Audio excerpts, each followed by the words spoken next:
તો ચુંબકીય ગુણધર્મ વિશે આપણે એવું જાણવાનું છે કે કોઈ પણ પદાર્થની અંદર ચુંબક આવેલો હોય છે.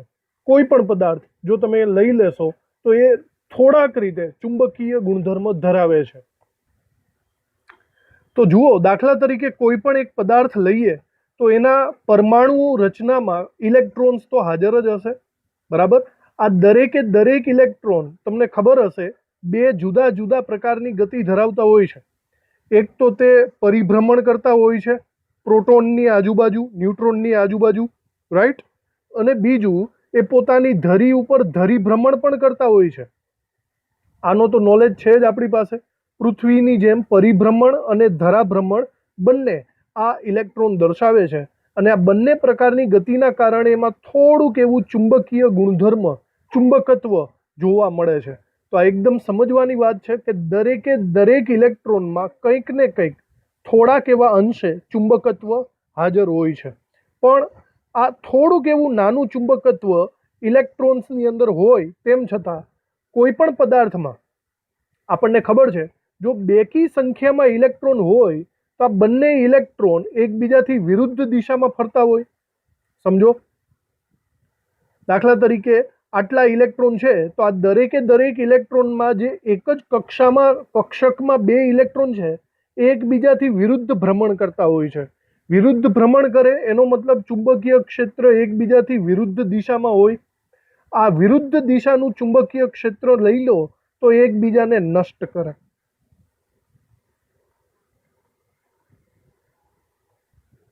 એનો મતલબ એમ થયો કે કોઈ પણ પદાર્થમાં જો બેકી સંખ્યામાં ઇલેક્ટ્રોન હોય તેમાં ચુંબકત્વ હોવા છતાં એ એકબીજાનું ચુંબકત્વ નાશ કરી નાખે.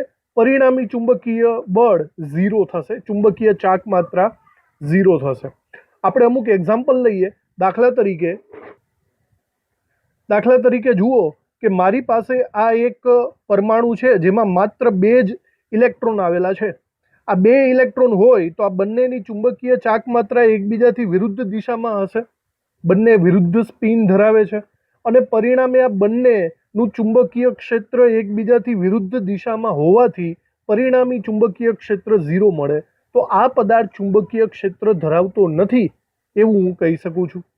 પણ અમુક પદાર્થો એવા પણ હોય કે જેમાં એકી સંખ્યામાં ઇલેક્ટ્રોન આવેલા હોય, બરાબર. આ બંને એકબીજાને નાશ કરી નાખે છે એટલે કે ચુંબકીય મેગ્નેટિક ચાક માત્રા ઝીરો થઈ જાય.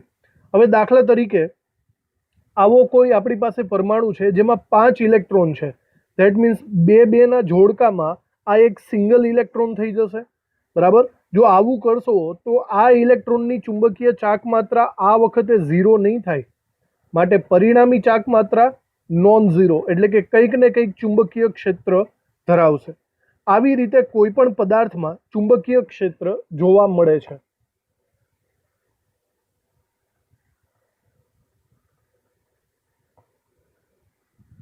ચલો, આ જેટલું મેં તમને સમજાવ્યું આ બધું આપણે નોટબુકમાં લખવાનું છે મુદ્દા વાઇઝ. તો નોટબુક પરફેક્ટ બનાવવાની છે. આપણે લખીએ દરેક પદાર્થ, પહેલા મુદ્દામાં દરેક પદાર્થ ને થોડો ઘણો ચુંબકીય ગુણધર્મ હોય છે. ચુંબકીય ગુણધર્મ હોય છે. આ ગુણધર્મ તેમાં રહેલા ઇલેક્ટ્રોનના કારણે હોય છે. ઇલેક્ટ્રોનથી ચુંબકીય ક્ષેત્ર, ચુંબકીય ગુણધર્મ હોય છે. આમાં જ લખીએ દરેક પરમાણુમાંનો ઇલેક્ટ્રોન, દરેક પરમાણુમાંનો ઇલેક્ટ્રોન એક નાના ચુંબક તરીકે વર્તે છે. નાના ચુંબક તરીકે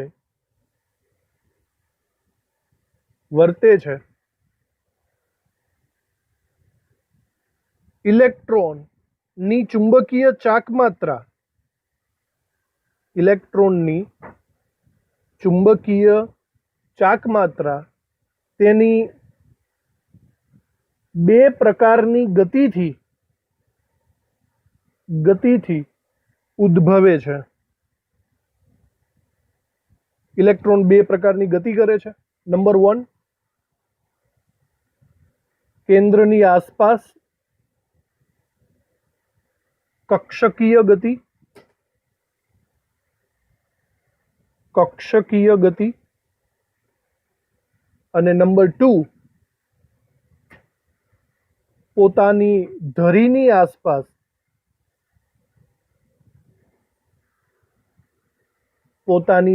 આસપાસ ભ્રમણીય ગતિ. આ બે પ્રકારની ગતિના કારણે દરેક ચુંબક એક નાનો એવો ટાઇની મેગ્નેટ, સૂક્ષ્મ એવો ચુંબક તરીકે વર્તે છે. ત્યારબાદ આગળ એક વાક્ય આપણે લખીએ. આ દરેક ઇલેક્ટ્રોન ની ચુંબકીય ચાક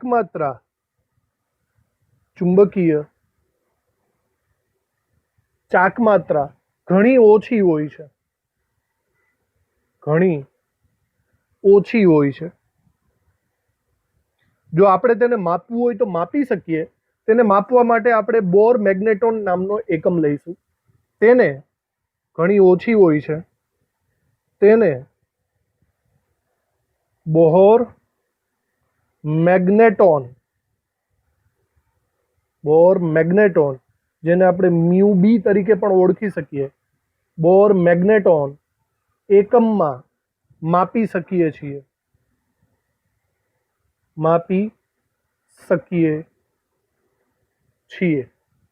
બરાબર. ઇલેક્ટ્રોનની ચુંબકીય ચાક માત્રાની વાત કરીએ તો ઇલેક્ટ્રોનની ચુંબકીય ચાક માત્રા જો આપણે જોઈએ તો ખૂબ જ ઓછી હોય છે. 9.27 ગુણ્યા 10⁻24 જેટલી હોય છે, જેનો એકમ થશે એમ્પિયર ઇન્ટુ મીટર સ્ક્વેર, અથવા તો બોર મેગ્નેટોન. બેમાંથી એક એકમ તમે અહીંયા લગાવી શકો છો.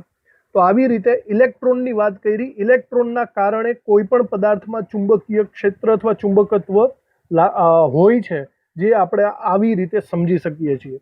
હવે દરેક પદાર્થ ચુંબકીય ક્ષેત્ર પ્રમાણે અલગ અલગ રીતે વર્તતા હોય. ચુંબકીય ગુણધર્મના આધારે આપણે પદાર્થનું 5 અલગ અલગ કેટેગરીમાં વિભાજન કરશું. પદાર્થના 5 પ્રકારો પાડી શકાય. એની અંદર કેવું ચુંબકીય ક્ષેત્ર છે, કેવું ચુંબકીય ગુણધર્મ છે, તેના આધારે આ 5 પ્રકારો હશે. પહેલો પદાર્થ હશે અનુચુંબકીય પદાર્થ, બીજો હશે પ્રતિચુંબકીય પદાર્થ, ત્રીજો આવશે લોહ ચુંબકીય પદાર્થ, ચોથો છે પ્રતિલોહ ચુંબકીય પદાર્થ, અને લાસ્ટ ફેરી મેગ્નેટિક પદાર્થ. બરાબર. આવી રીતે આપણે 5 અલગ અલગ રીતે કોઈ પણ પદાર્થનું વર્ગીકરણ કરી શકીએ કે ડિપેન્ડ છે એની અંદર કેવા પ્રકારનું ચુંબકીય ક્ષેત્ર છે. આ દરેકને આપણે લાઇનસર જોવાનું છે. એક પછી એક આને સમજવાનો પ્રયત્ન કરીએ. સૌથી પહેલા આપણે ચાલુ કરીએ ચુંબકીય ક્ષેત્ર પ્રમાણે અનુચુંબકીય પદાર્થોથી. તો અનુચુંબકીય પદાર્થો કેવા હોય? આ બધા દરેકને રિલેટેડ મોસ્ટ ઓફલી MCQ અથવા થિયરી આવશે. 3 થી 4 મુદ્દાઓ આપણે દરેકમાં લખવાના રહીએ છે. ઓકે, તો પહેલા સમજી લઈએ કે અનુચુંબકીય પદાર્થો કેવા હશે. તમે આને જોઈને તો સમજી જ ગયા હશો. અનુચુંબકીય પદાર્થ એટલે કે કોઈ પણ કક્ષકમાં સિંગલ ઇલેક્ટ્રોન આવેલો હોય તે. મેં તમને હમણાં સમજાવ્યું કે કોઈ પણ કક્ષકની અંદર જો ડબલ ઇલેક્ટ્રોન આવેલા હોય તો આ બંને એકબીજાનું ચુંબકીય ક્ષેત્ર નષ્ટ કરી નાખે. પણ જો સિંગલ ઇલેક્ટ્રોન હોય તો એનું ચુંબકીય ક્ષેત્ર નષ્ટ થતું નથી. એનો મતલબ તે પોતે અનુચુંબકત્વ ધરાવે છે. જુઓ, આપણે સમજવાનો પ્રયત્ન કરીએ. દાખલા તરીકે આ કોઈ એક અનુચુંબકીય પદાર્થ છે. અનુચુંબકીય પદાર્થ એટલે એના દરેક પરમાણુમાં એકી સંખ્યામાં ઇલેક્ટ્રોન્સ હોય. સમજો છો ને? આ બેકી સંખ્યાના ઇલેક્ટ્રોન તો એકબીજાને નષ્ટ કરે. અનુચુંબકત્વ એટલે કોઈ અયુગ્મિત ઇલેક્ટ્રોન, એકી સંખ્યામાં અયુગ્મિત ઇલેક્ટ્રોન આવેલા હોય. એના કારણે એનું ચુંબકીય ક્ષેત્ર કંઈક ને કંઈક એક દિશામાં ઉદ્ભવતું હશે, જેવું મેં આગળ સમજાવ્યું. એ એકબીજાને નષ્ટ કરી શકશે નહીં. હવે આવા તો ઘણા બધા પરમાણુઓ છે. આવા ઘણા બધા પરમાણુઓમાં દરેકે દરેક પરમાણુ કોઈક ને કોઈક દિશામાં ચુંબકીય ક્ષેત્ર લગાવતું હશે. અમુક આ દિશામાં લગાવે, અમુક પેલી દિશામાં લગાવે, આ સાઈડ લગાવે. દરેકે દરેકનું ચુંબકીય ક્ષેત્ર જુદી જુદી દિશામાં હોય છે. હવે જો તમે આવા ચુંબકીય મતલબ આવા કોઈ પદાર્થની આજુબાજુ ચુંબકીય ક્ષેત્ર પસાર કરો, મતલબ તમે આમાં બંને સાઈડ આની ચુંબકીય ક્ષેત્રની વચ્ચે આવા પદાર્થને મૂકી દો, તો આમાં સમથિંગ કંઈક હલનચલન થશે. જો ચુંબકીય ક્ષેત્ર આમાં લાગુ પાડો તો ચુંબકીય ક્ષેત્રની અસર હેઠળ અહીંયા દરેકે દરેકનું ચુંબકીય ક્ષેત્ર એક દિશામાં જવા પ્રયત્ન કરશે. પણ અમુક લોકો જ એ ચુંબકીય ક્ષેત્રની દિશામાં થવા સમર્થ બને છે. એટલે કે આ જે પદાર્થ છે ને એ ચુંબકીય ક્ષેત્રથી નિર્બળ રીતે આકર્ષાયેલો છે, એવું હું કહી શકું છું.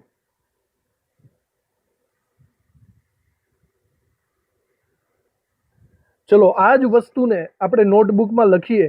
માત્ર 4 મુદ્દાઓ અહીંયા થાય છે. સૌથી પહેલો મુદ્દો, અનુચુંબકત્વ એક અથવા વધારે અયુગ્મિત ઇલેક્ટ્રોન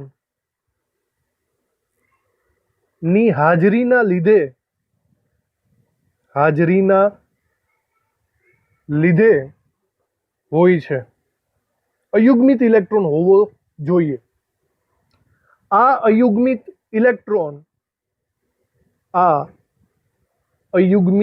ઇલેક્ટ્રોન ચુંબકીય ક્ષેત્રથી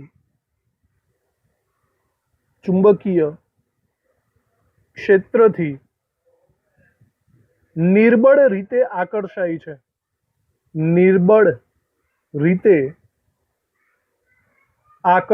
છે.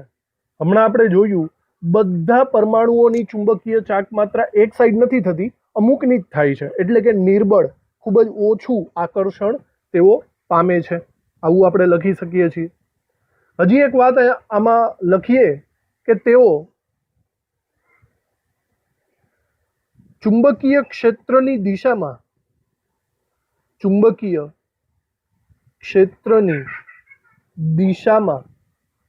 ચુંબકત્વ પામે છે. મતલબ જે દિશામાં ચુંબકીય બળ રેખાઓ હોય તે જ દિશામાં તે ચુંબકત્વ પામે છે. અને ચુંબકીય ક્ષેત્રની ગેરહાજરીમાં જો તમે ચુંબકીય ક્ષેત્ર હટાવી દેશો, એની ગેરહાજરીમાં તેઓ ચુંબકત્વ ગુમાવે છે. મતલબ જ્યાં સુધી તમે ચુંબકીય ક્ષેત્ર આપાત કર્યા કરશો ત્યાં સુધી એ ચુંબકીય પદાર્થ બન્યો રહેશે. જેવું તમે ચુંબકીય ક્ષેત્ર કાઢી નાખશો એ નોર્મલ પદાર્થ બની જશે. એટલે કે હવે તે સામાન્ય પદાર્થ થઈ જશે. આપણે એક્ઝામ્પલ લખી લઈએ. દાખલા તરીકે આવા કયા કયા પદાર્થો છે જે અનુચુંબકીય તરીકે વર્તે છે? તો ઓક્સિજન O2 વાયુ, Cu+2 આવશે આની અંદર, Fe+3 આવશે, Cr+3 આવશે. આ સિવાય ઘણા બધા. પણ જોજો શરત શું છે? શરત એટલી જ છે કે અયુગ્મિત ઇલેક્ટ્રોન આપણને દેખાવો જોઈએ. આ બધા પદાર્થો અનુચુંબકીય પદાર્થો તરીકે વર્તશે. ચલો હવે આપણે આવ્યા છીએ સેકન્ડ પદાર્થ ઉપર, જે પહેલાથી વિરુદ્ધાર્થી કહીશું આપણે, પ્રતિચુંબકીય પદાર્થ. સિમ્પલ એવી વાત છે. અમુક પદાર્થો એવા હોય કે જેમાં કક્ષકોમાં 2 ઇલેક્ટ્રોન યુગ્મિત ઇલેક્ટ્રોન હોય છે. યુગ્મિત ઇલેક્ટ્રોન હોય તો આ બંને એકબીજાની ચુંબકીય ચાક માત્રાને નષ્ટ કરી નાખે છે. જો નષ્ટ કરી નાખે તો પરિણામી ચુંબકીય ચાક માત્રા કેટલી થઈ જશે? 0 થઈ જશે. બરાબર? એકદમ કમ્પેરિઝનલી જ બોલો. આગળનો જે પદાર્થ હતો એ ચુંબકીય ક્ષેત્રથી નિર્બળ રીતે આકર્ષણ પામતો હતો. અહીંયા હું એમ લખીશ કે નિર્બળ રીતે અપાકર્ષણ પામે છે. ઊંધું થઈ ગયું ને? પેલો નિર્બળ રીતે આકર્ષાતો હતો, આ નિર્બળ રીતે અપાકર્ષણ પામે છે. આગળ જે પદાર્થ હતો એ ચુંબકીય ક્ષેત્રની દિશામાં ચુંબકત્વ પામતો હતો. હું અહીંયા એવું લખી શકું કે ચુંબકીય ક્ષેત્રની વિરુદ્ધ દિશામાં ચુંબકત્વ પામે છે.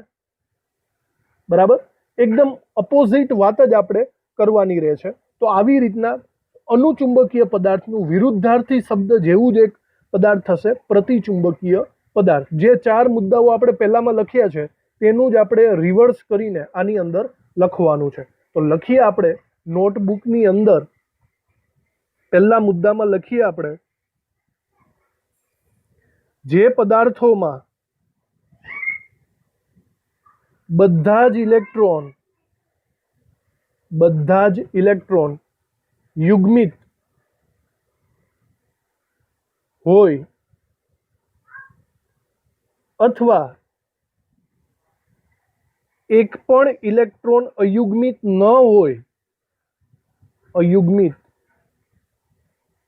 ન હોય તેવા પદાર્થો પ્રતિચુંબકત્વ ધરાવે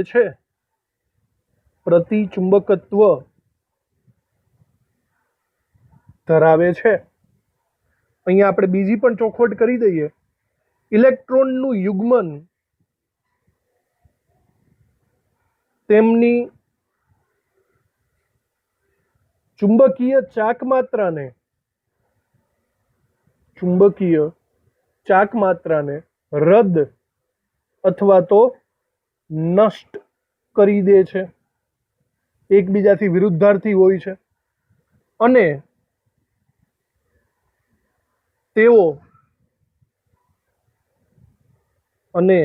તેમનો ચુંબકીય ગુણધર્મ ગુમાવે છે. બરાબર, આ પહેલા મુદ્દાની અંદર આપણે વાત કરી નાખી. બીજી વાત કરીએ જે આપણે પ્રતિચુંબકીયથી વિરુદ્ધ વાત કરવાના હતા, અનુચુંબકીયથી. તો આપણે લખીએ કે પ્રતિચુંબકીય પદાર્થો ચુંબકીય ક્ષેત્રથી નિર્બળ રીતે અપાકર્ષણ પામે છે. ખાસ ધ્યાન રાખજો, અપાકર્ષણ. આગળ આકર્ષણ હતું, આ છે અપાકર્ષણ પામે છે. અને બીજી વાત, તેઓ ચુંબકીય ક્ષેત્રમાં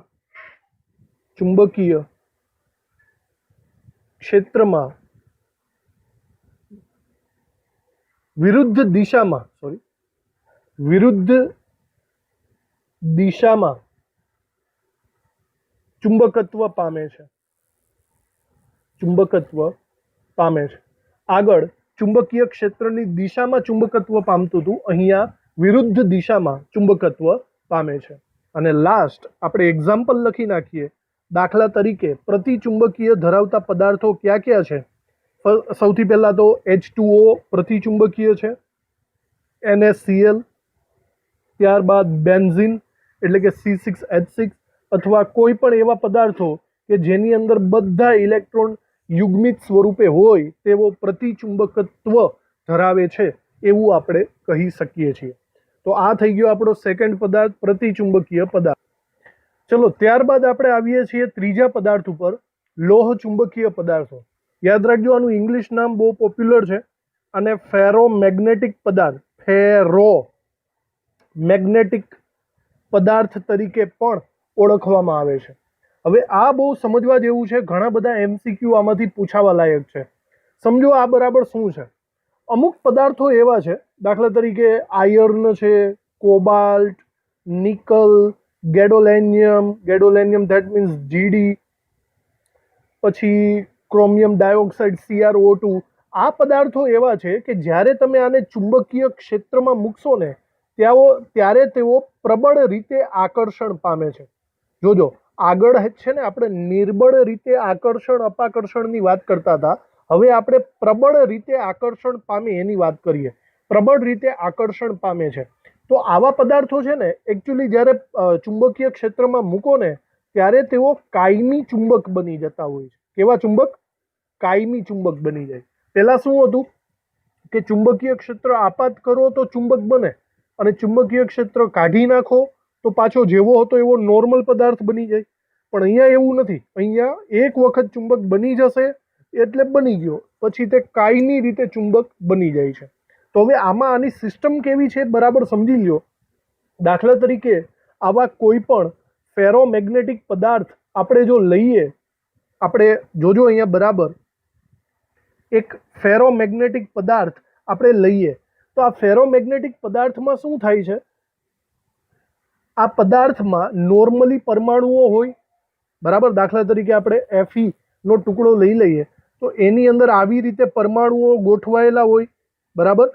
અને આપણને ખબર છે આ દરેકે દરેક પરમાણુમાં ચુંબકીય ક્ષેત્ર જુદી જુદી દિશામાં હોય, એક આમ હોય, એક આમ હોય, એક આમ હોય. ઓકે. પણ ફેરોમેગ્નેટિક પદાર્થ છે ને એમાં થાય છે એવું કે તેમાં એક રીતે જુદા જુદા પરમાણુઓ એકબીજા સાથે ગ્રુપ બનાવીને રહે છે, બરાબર. જોજો આ જે લોખંડનો ટુકડો છે એની અંદર જુદા જુદા પરમાણુઓ એકબીજા સાથે ગ્રુપ બનાવશે. દાખલા તરીકે આટલા પરમાણુઓનું એક ગ્રુપ બની ગયું, બરાબર. આ લોકો એક ગ્રુપ તરીકે વર્તે. ત્યારબાદ આટલા પરમાણુઓ એક ગ્રુપ બની ગયું. આવા જુદા જુદા એરિયા બની જાય છે, ટુકડા બની જાય છે, બરાબર, જેમાં પરમાણુઓ એકબીજા સાથે ગ્રુપમાં એટલે કે સમૂહમાં રહેલા હોય છે, બરાબર. આવા આપણે જુદા જુદા ટુકડાઓ પાડી શકીએ. આ જે જુદા જુદા ટુકડાઓ પડે છે ને આને નામ અપાય ડોમેઇન, બરાબર. આનું નામ પડશે ડોમેઇન. આવી રીતે. તો આ જે જુદા જુદા ટુકડાઓ છે આમાં દરેકે દરેક કોઈ પણ એક ટુકડો જો તમે લઈ લેશો, તમે કોઈ પણ આ એક ટુકડો લઈ લેશો, આ જુદા જુદા ટુકડામાંથી એક ટુકડા, આને શું નામ અપાય છે? ડોમેઇન. તેઓ ડોમેઇન તરીકે વર્તે છે. તો ફરીથી ફેરોમેગ્નેટિક પદાર્થમાં જુદા જુદા પરમાણુઓ એકબીજા સાથે સમૂહમાં ગોઠવાય છે અને ડોમેઇનની રચના કરે છે, બરાબર. હવે આ જે ડોમેઇન છે ને, આ જે ડોમેઇન, એ દરેકે દરેક ડોમેઇન અલગ અલગ રીતે ચુંબકત્વ ધરાવતું હોય છે, બરાબર. દાખલા તરીકે આ જે ડોમેઇન છે, પહેલું ડોમેઇન, એમાં ચુંબકીય બળ રેખાઓ કંઈક આવી રીતે ગોઠવાયેલી હોય છે, બરાબર, જુદી જુદી દિશામાં. આ ડોમેઇનમાં ચુંબકીય બળ રેખાઓ કંઈક આવી દિશામાં ગોઠવાયેલી હોય છે. મતલબ જેટલા પરમાણુઓ છે તેટલા ચુંબકીય ડોમેઇન છે. અને આ ડોમેઇનમાં કોઈ પણ સ્પષ્ટ ચુંબકીય ક્ષેત્ર આપણને જોવા મળશે નહીં. તે બધા અલગ અલગ દિશામાં ગોઠવણી પામેલા હોય છે. તો નોર્મલી આવી રચના કંઈક આવેલી હોય છે. સમજો છો? આવી સિસ્ટમથી ચુંબકીય ગોઠવણી હોય છે, અસ્તવ્યસ્ત.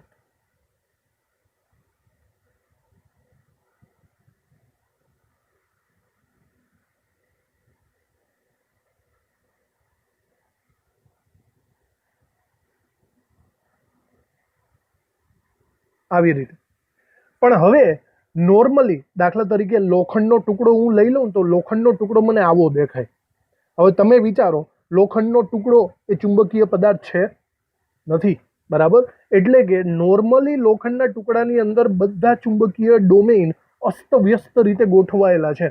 અને અસ્તવ્યસ્ત રીતે ગોઠવાયેલા હોય તો તેમનું પ્રોપર ચુંબકત્વ કંઈ દેખાશે નહીં. પણ એક વસ્તુ છે, જો તમે આને ચુંબકીય ક્ષેત્રમાં મૂકો, તમે એક કામ કરો, અહીંયા બંને સાઈડ કંઈક ચુંબક ગોઠવણી કરી દો. બંને સાઈડ કંઈક ચુંબકની ગોઠવણી કરી દો. એનો મતલબ આમાં ચુંબકીય ક્ષેત્ર પસાર થવા માંડશે. સમજો છો?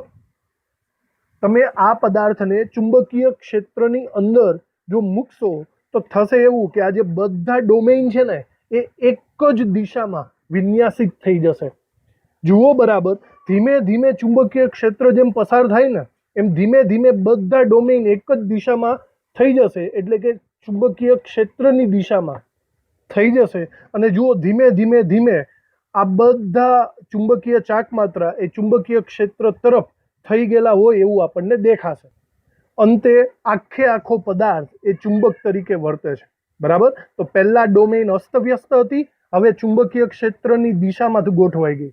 મજાની વાત એ છે કે જ્યારે તમે આ ચુંબકને દૂર કરશો ને, જ્યારે તમે આ ચુંબકને દૂર કરશો ત્યારે પણ આ પદાર્થ એમને એમ જ રહેશે. ધેટ મીન્સ હવે તે કાયમી ચુંબક તરીકે વિકસિત થઈ ગયો છે, બરાબર. તો આ છે કાયમી ચુંબક. હવે તેને આપણે ચુંબકીય ક્ષેત્ર દૂર કરો તેમ છતાં એમાં કંઈ પ્રોબ્લેમ આવશે નહીં.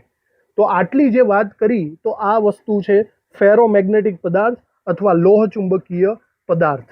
ચલો હવે આપણે એને લખી લઈએ.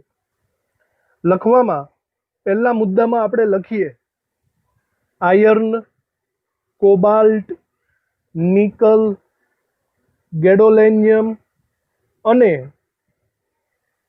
CrO2 જેવા પદાર્થો ચુંબકીય ક્ષેત્રથી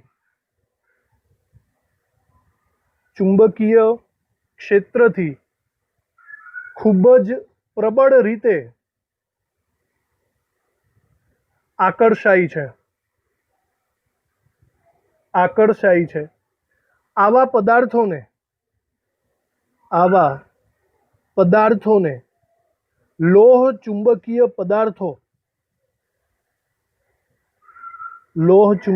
પદાર્થો અથવા ફેરોમેગ્નેટિક પદાર્થો કહે છે. આકૃતિ આપણે આ નહીં દોરીએ, આ તો આપણે સમજવા માટેની આકૃતિ દોરી લીધી, પણ આપણે ડોમેઇનની આકૃતિ દોરવાની રહેશે. એ ડોમેઇનની આકૃતિ હમણાં આપણે દોરીએ છીએ. તો હાલ પૂરતી આ આકૃતિ માત્ર સમજણ પૂરતી જ હતી. આ આકૃતિની આપણે દોરવાની કંઈ જરૂર રહેતી નથી.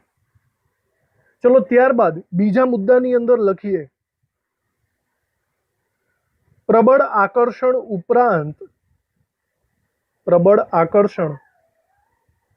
ઉપરાંત આ પદાર્થો કાયમી ચુંબક બની જાય છે. કાયમી ચુંબક, આ શબ્દ બરાબર યાદ રાખજો, MCQમાં વારંવાર આવે છે. કાયમી ચુંબક બની જાય છે. કાયમી ચુંબક એટલે ફેરોમેગ્નેટિક પદાર્થ. આ તમારે બરાબર યાદ રાખવાનું છે. ચલો હવે આપણે ડોમેઇનની ચર્ચા કરીએ. ડોમેઇનની વાત કરવાની છે. તો ત્રીજા મુદ્દામાં આપણે ડોમેઇનની વાત કરીએ. ઘન અવસ્થામાં આવા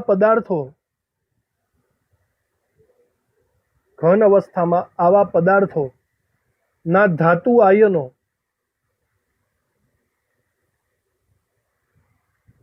ડોમેઇન તરીકે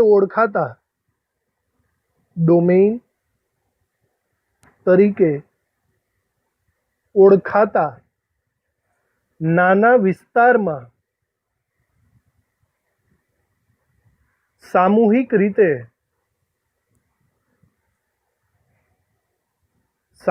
રીતે ગોઠવાય છે. મતલબ સમૂહમાં ગોઠવાય છે. એને આપણે નામ આપશું ડોમેઇન. નીચે લખીએ આવું દરેક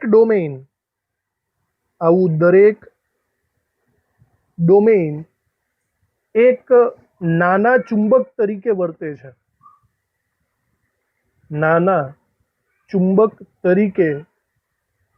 છે. બરાબર. પણ આવા ઘણા બધા ડોમેઇન છે જે અસ્તવ્યસ્ત દિશામાં હોય, બરાબર. તો એ લખીએ. એની અંદર જ ફેરોમેગ્નેટિક પદાર્થના એટલે કે લોહ ચુંબકીય પદાર્થના આવા ડોમેઇન અસ્તવ્યસ્ત રીતે ગોઠવાયેલા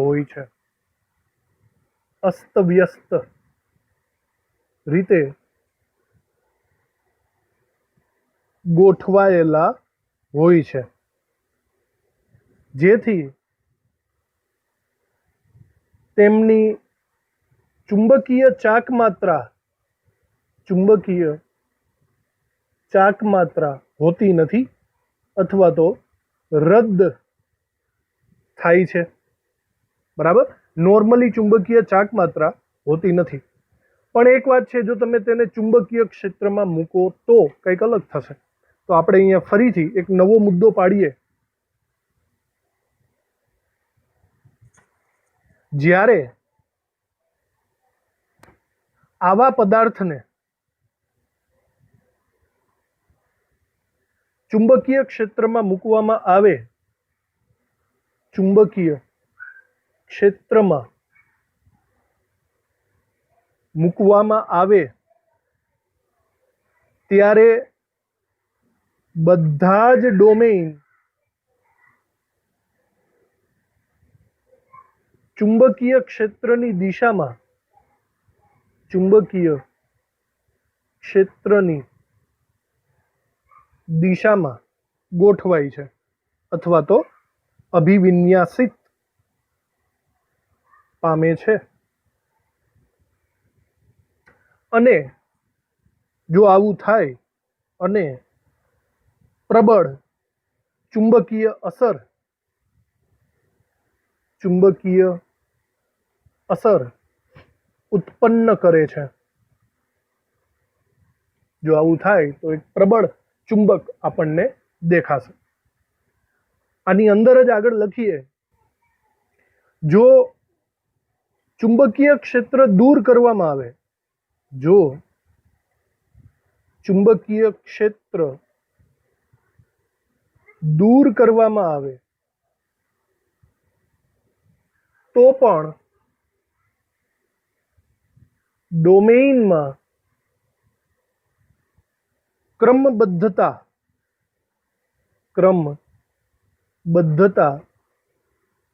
જળવાઈ રહે છે. ચુંબકીય ક્ષેત્ર દૂર કરશો તો પણ એમ જ રહેશે. માટે આવા પદાર્થો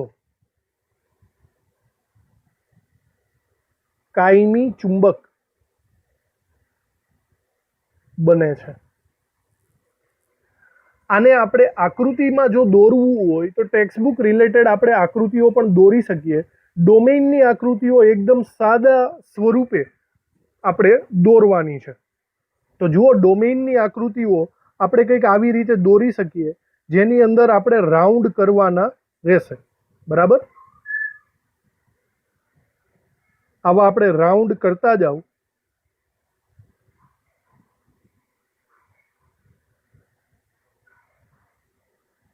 આ દરેકે દરેક રાઉન્ડ એ ડોમેઇન તરીકે વર્તે છે એવું આપણે માની લઈએ.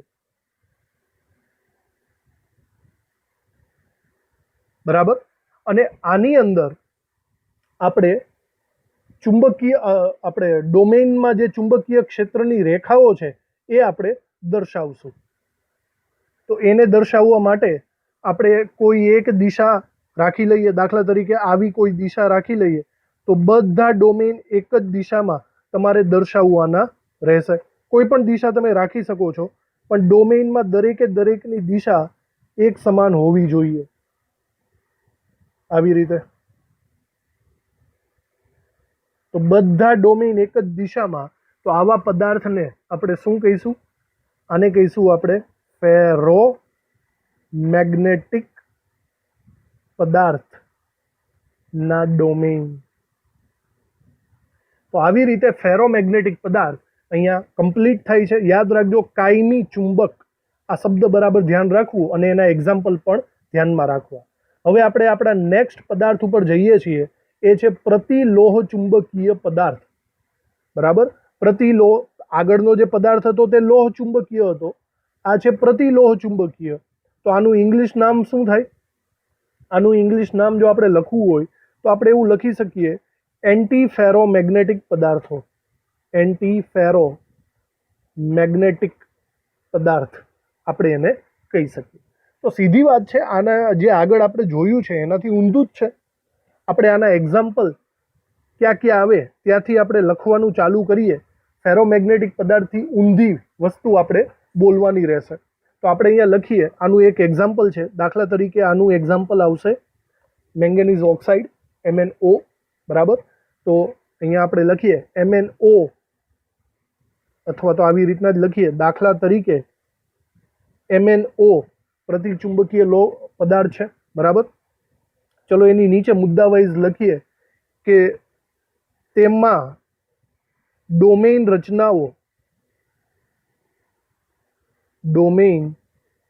રચનાઓ લોહ ચુંબકીય જેવી જ હોય છે. ડોમેનની રચના આગળ જે દર્શાવેલી છે એના જેવી જ હોય છે, પરંતુ ફરક માત્ર એટલો હોય છે કે તેમાં અલ્ટરનેટિવ એકબીજાથી વિરુદ્ધ દિશામાં હોય. મતલબ અડધા ડોમેન અપ સાઈડ હોય તો અડધા ડોમેન ડાઉન સાઈડ હોય. બરાબર. જો આપણે અહીંયા 8 ડોમેન લઈ લઈએ તો 8 ડોમેનમાં 6 ડોમેનમાં 3 અપ સાઈડ હશે અને 3 ડાઉન સાઈડ હશે. તો આ તો એવી વાત થઈ કે ઉપર તરફ ચુંબકીય ક્ષેત્ર અડધામાં છે અને અડધામાં નીચે તરફ ચુંબકીય ક્ષેત્ર છે. એનો મતલબ ઓવરઓલ ચુંબકીય ક્ષેત્ર આપણને જોવા મળશે નહીં. બરાબર. એટલે વિરુદ્ધાર્થી થયું એવું આપણે સમજી શકીએ. તો અહીંયા લખીએ કે ડોમેન રચનાઓ લોહ ચુંબકીય પદાર્થ જેવી જ છે, પરંતુ તેમના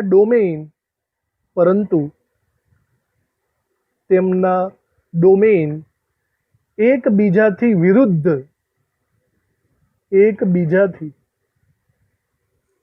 વિરુદ્ધ અભિવિન્યાસ એટલે કે ગોઠવણી ધરાવે છે. બરાબર. અને એકબીજાથી વિરુદ્ધ, તેથી તેઓ એકબીજાની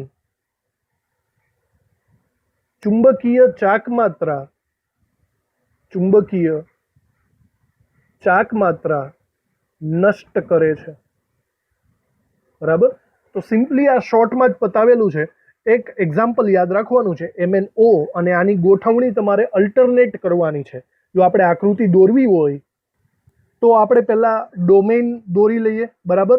આ ડોમેઇન થઈ ગયા. હવે આ ડોમેઇનની અંદર આપણે અડધા ડોમેઇનને એક જ દિશા આપશું, અડધા ડોમેઇનને આવી રીતે એક જ દિશામાં કરશું અને બાકીના અડધા ડોમેઇન એનાથી અપોઝિટ દિશામાં, વિરુદ્ધાર્થી દિશામાં દર્શાવશું. જો આવી સિસ્ટમ થાય તો આપણે એને નામ આપશું એન્ટી ફેરોમેગ્નેટિઝમ, ફેરોમેગ્નેટિક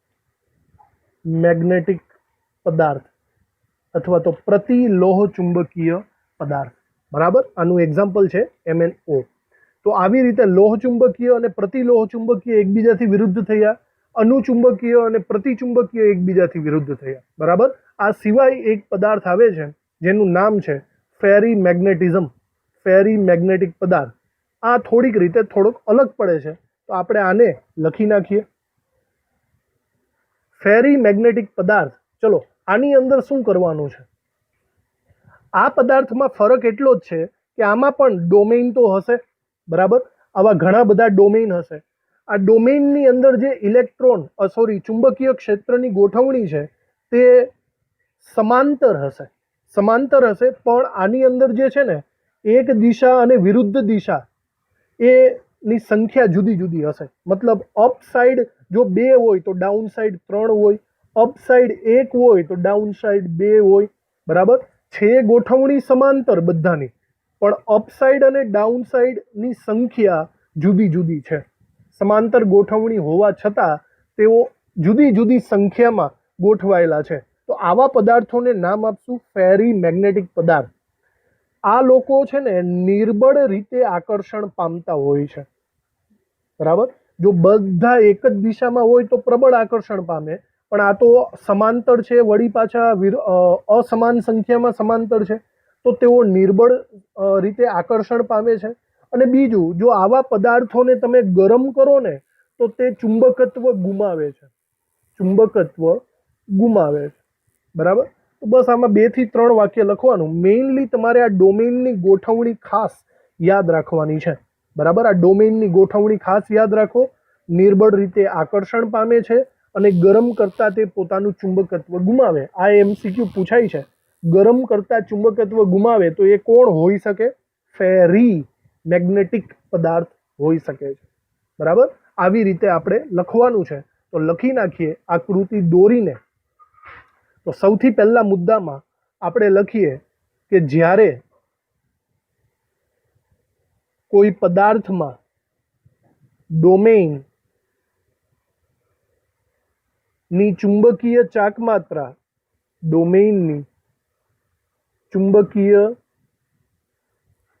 ચાક માત્રા સમાંતર અને બિન સમાંતર વિરુદ્ધાર્થી, સમાંતર અને બિન સમાંતર રીતે ગોઠવાયેલી હોય પરંતુ असमान संख्या में, समांतर बिन समांतर पण जुदी जुदी संख्या में, त्यारे तेने फेरी मैग्नेटिक पदार्थ कहे छे। फेरी मैग्नेटिक पदार्थ कहे छे। बराबर, આપણે ડોમેઇન પણ દોરી લેવાના છે। चलो आ रीते डोमेन दौरी नाखीए आपणे। हवे डोमेन में समांतर बिन समांतर एटले के एवुं समजी ल्यो के 2, 3, 4 ने 5 उपरनी साइड छे तो बाकीनी जे छे ते नीचेनी साइड हशे। बराबर, समांतर बिन समांतर पण संख्या जुदी जुदी छे तो आवा पदार्थने फेरी मैग्नेटिक पदार्थ तरीके आपणे ओळखवाना छे। चलो एनी अंदर बीजुं वाक्य लखी नाखीए आपणे। बीजा मुद्दा में आपणे लखवानुं छे के फेरो मैग्नेटिकनी सरखामणीमां, आगळ आपणे जोयुं ते फेरो मैग्नेटिक पदार्थनी सरखामणीमां तेओ चुंबकीय क्षेत्रमां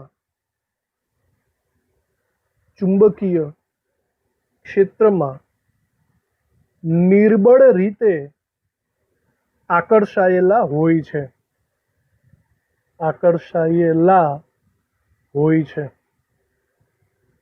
बराबर, फेरोमेग्नेटिक एकदम प्रबળતાથી आकर्षण पामे, कायमी चुंबक होय, ज्यारे आ लोको निर्बळ रीते आकर्षायेला होय छे।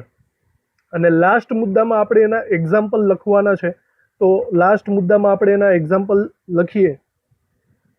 लास्ट मुद्दामां दाखला तरीके आवा पदार्थों तरीके Fe3O4 आवे छे, MgFe2O4 आवशे, ZnFe2O4 आवशे। आना नाम पण अमुक वार आवी जाय छे। Fe3O4 नुं नाम छे मैग्नेटाइट खनिज। बराबर, MgFe2O4 અને ZnFe2O4 बराबर आ बंने फेराइट छे। फेराइट खनिज मतलब मैग्नेशियम फेराइट અને ઝિંક फेराइट। बराबर, અને છેલ્લે આપણે આ એક વાક્ય લખીએ કે આવા પદાર્થો ને ગરમ કરતા, આવા પદાર્થોને ગરમ કરીએ તો ગરમ કરતા તેઓ फेरी मैग्नेटिज्म गुमावे छे। फेरी मैग्नेटिज्म दैट मीन्स चुंबकीय क्षेत्र, चुंबकत्व गुमावे छे। बराबर, अने चुंबकीय क्षेत्र गुमावे छे अने अनुचुंबकीय बने छे। अने पछी केवो पदार्थ बनी जशे? अनुचुंबकीय पदार्थ बनी जाय छे। तो आवी रीते आपणे लास्ट फेरी मैग्नेटिज्म पण फिनिश कर्युं छे।